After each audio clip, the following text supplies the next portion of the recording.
Good morning student. आज class 9th का first chapter हम स्टार्ट करेंगे। हम लोग स्टडी अबाउट करेंगे मोशन के बारे में। तो सबसे पहले जान लें आप लोग, मैं आप लोगों को साइंस में फ़िज़िक्स क्लास लूँगा। तो फिज़िक्स में फर्स्ट चैप्टर जो है आप लोगों का मोशन है। तो सबसे पहले ये जान लिया जाए कि मोशन से पहले कि फ़िज़िक्स क्या होता है, ये हम लोग जान लें। What is physics. तो फिजिक्स क्या है जान लें। Physics is a branch of science which deals with studying with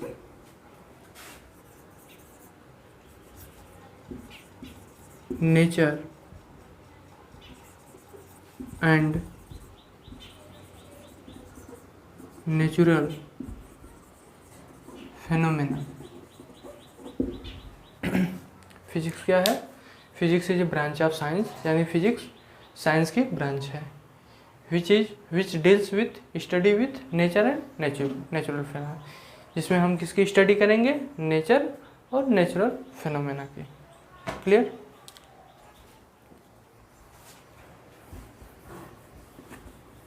तो हम लोग आते हैं अब फर्स्ट चैप्टर पे, मोशन। चैप्टर आपका क्या होगा? Chapter first, motion. तो सबसे पहला टॉपिक आपका क्या होना चाहिए? मोशन, यानी व्हाट इज मोशन। मोशन क्या होता है? अब यहाँ पे ये है कि हम मोशन में हैं कि नहीं मोशन में है।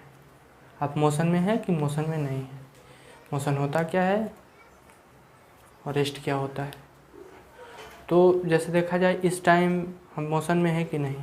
तो सबसे पहले मोशन में देखने से पहले हमको ये जानना होता है कि आप सराउंडिंग में जिसमें हैं, उस सराउंडिंग में आप किसी ऑब्जेक्ट के रिस्पेक्ट में, टाइम के विथ रिस्पेक्ट में आपका डिस्प्लेसमेंट हो रहा है कि नहीं हो रहा है।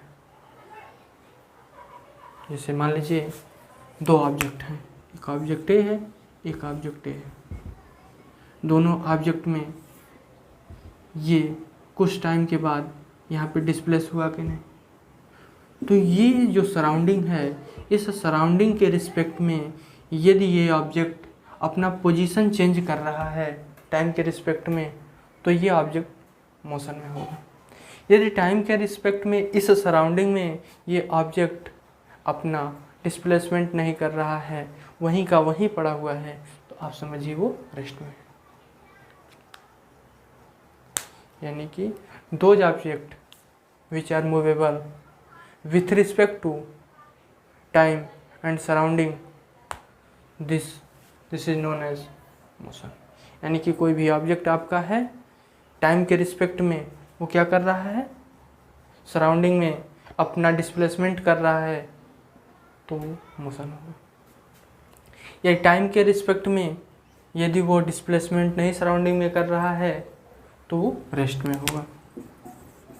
तो got it? What is motion and what is rest। अभी मान लीजिए हमें आप देख रहे हैं, या मान लीजिए आप अपने घर पे बैठे हुए हैं छत पे। तो उस समय आप बैठे हुए हैं, तो 5 मिनट आप वहीं लगातार आप बैठे रहें, तो आपको ये लगेगा कि आप रेस्ट में हैं। लेकिन अगर मून के रिस्पेक्ट में देखा जाए तो आप वहाँ पे मोशन में होंगे, क्योंकि अर्थ क्या कर रही है? रोटेट कर रही है, तो आप भी रोटेट कर रहे हैं। तो मून के रिस्पेक्ट में आप मोशन में हुए हैं, और वहाँ के सराउंडिंग के रिस्पेक्ट में आप क्या होंगे? रेस्ट में होंगे।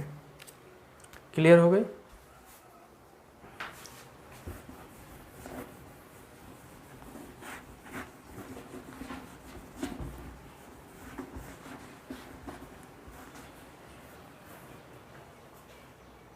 Next distance.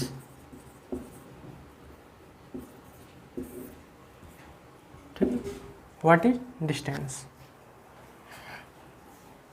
एन डिस्टेंस क्या होता है ये हम लोग जानेंगे।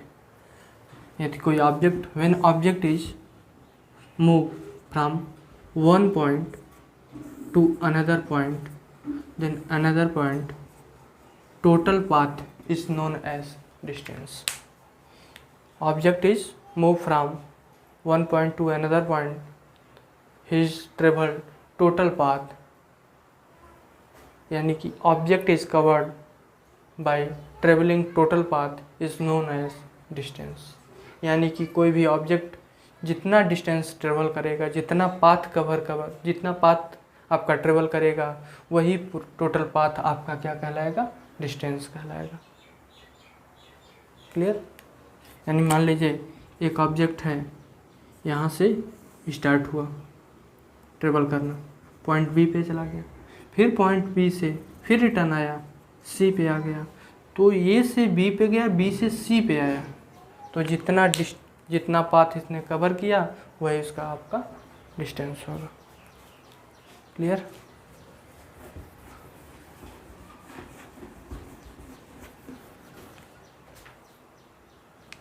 Next displacement.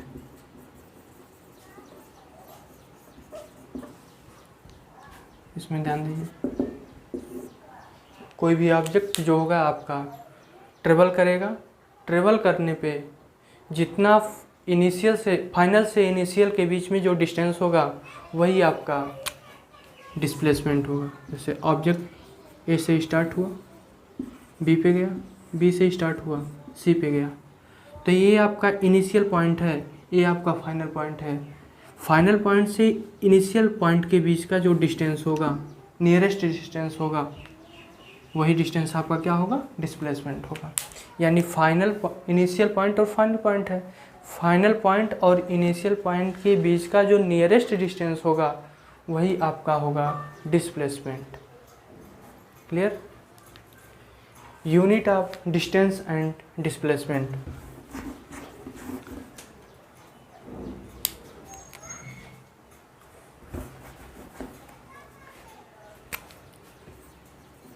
Unit of distance and displacement.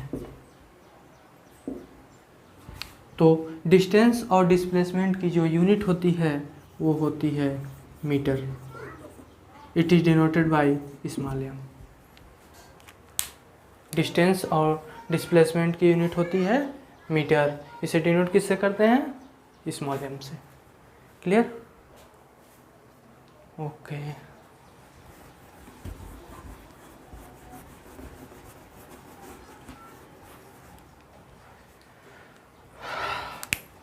Next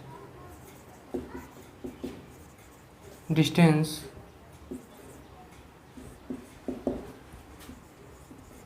vector quantity है। डिस्टेंस जो होती है vector quantity,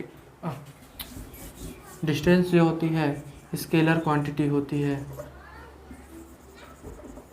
sorry, distance scalar quantity होती है और डिस्प्लेसमेंट आपकी वेक्टर क्वांटिटी होती है।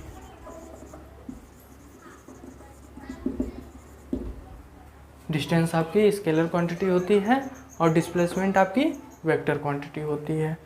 अब स्केलर क्वांटिटी क्या होती है, वेक्टर क्वांटिटी क्या होती है, ये जान लें। Scalar quantity, what is scalar quantity. Scalar quantity इसमें जिसमें केवल क्या हो, ऐसी क्वांटिटी जिसमें जो हो आपका केवल और केवल मैग्नीट्यूड हो, डायरेक्शन नहीं हो, उसे हम कहेंगे स्केलर क्वांटिटी। जैसे मान लीजिए ए एरो है, इसका डायरेक्शन क्या है, ईस्ट है, तो ये आपका ये जो आपका एरो शो कर रहा है, ये शो कर रहा है किसका एक डायरेक्शन है, और ये इसका मैग्नीट्यूड है, ये इसका मैग्नीट्यूड है। तो ये आपके यानी 1 मीटर 1 मीटर 1 मीटर यानी 3 मीटर क्या हो जाएगा, मैग्नीट्यूड होगा, और क्या हो जाएगा, डायरेक्शन होगा। तो जिसमें केवल और केवल क्या होगा, those quantity which have only magnitude, those quantity which have only magnitude those are known as scalar quantity. ऐसी क्वांटिटी जिसमें केवल क्या हो, केवल मैग्नीट्यूड हो, डायरेक्शन नहीं हो, उसे हम क्या कहेंगे, scalar quantity. Those quantity which have magnitude and direction both are known as vector quantity.